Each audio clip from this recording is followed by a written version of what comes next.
Hello everyone, this is Sumaiya. Welcome to another new video. আজকে আমি তোমাদের সঙ্গে মাছরাঙা পাখি কিভাবে আঁকে সেটাই শেয়ার করছি। আর আজকের ভিডিওটা দেখলে তোমরা ইনশাল্লাহ এই ছবিটাকে খুব সহজে আয়ত্ত করে নিতে পারবা।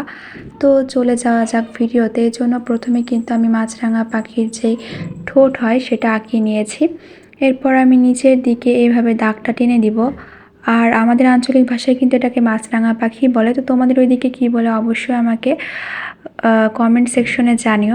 এরপর আমি ওপর দিকে থেকে অর্ধবৃত্তের মতো করে কিছুটা নিয়ে এসে আবার নিচের দিকে টেনে দিব।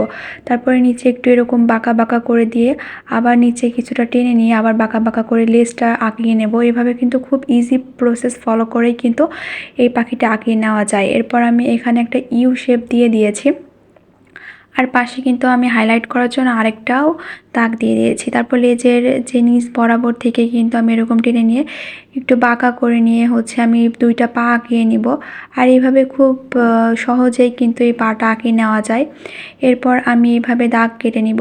আর এই সময় অবশ্যই রোল পেন্সিলটাকে একটু বাঁকা করে ধরতে হবে, কারণ একদম সোজাসুজি ধরলে রোল পেন্সিলের ওপর প্রেশার বেশি পড়ে, তখন এটা ভেঙে যাওয়ার টেন্ডেন্সি থাকে। এই জন্য অবশ্যই এই সময় রোল পেন্সিলটাকে একটু বাঁকা করে ধরে এরকম দাগ টেনে দিতে হবে।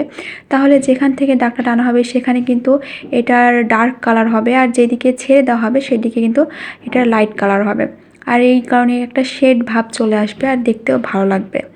এই প্রসেস ফলো করে কিন্তু আমি ওপর থেকেও করে নিয়েছি। এবার মুখের কাছে যে অংশটা সেখানে কিন্তু আমি এইরকম আড়াআড়ি ধরে অল্প একটু চাপ দিলে কিন্তু ইজিলি এই পেন্সিলের এই কাজটা করা হয়ে যাবে। এতে খুব সুন্দর একটা শ্যাডোই ভাব চলে আসে।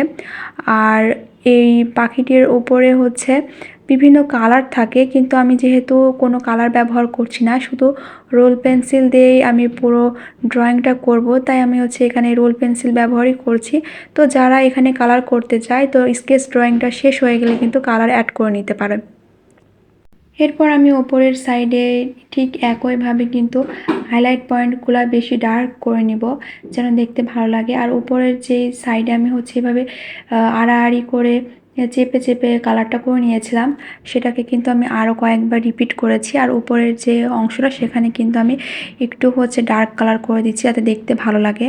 আসলে উপরের দিকে পাখিটার ডার্ক কালারই থাকে, তাহলে পাখিটার যেই শেপ বা আদল সেটা দিতে কিন্তু সুবিধা হয়। এভাবে এই ড্রয়িংটা আমি করে নিচ্ছি। আর এই তো বলতে বলতে আমার ড্রয়িংটা প্রায় শেষের দিকে। আর নিচের দিকেও কিন্তু আমি এভাবে একটু ডার্ক কালার করে নিব। আর নিচের পাশে যে নিচের সাইডে যে সাদা কালারই রেখেছি, এখানে কিন্তু আমি কোনো ধরনের শ্যাডো ব্যবহার করিনি, কারণ এই পাখির নিচেরটায় সাদা এরকমই থাকে।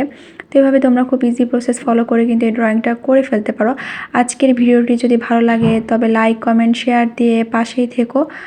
আর এরকম ভিডিও তোমরা দেখতে চাচ্ছ সেটা অবশ্যই আমাকে কমেন্ট সেকশনে জানিও। ধন্যবাদ।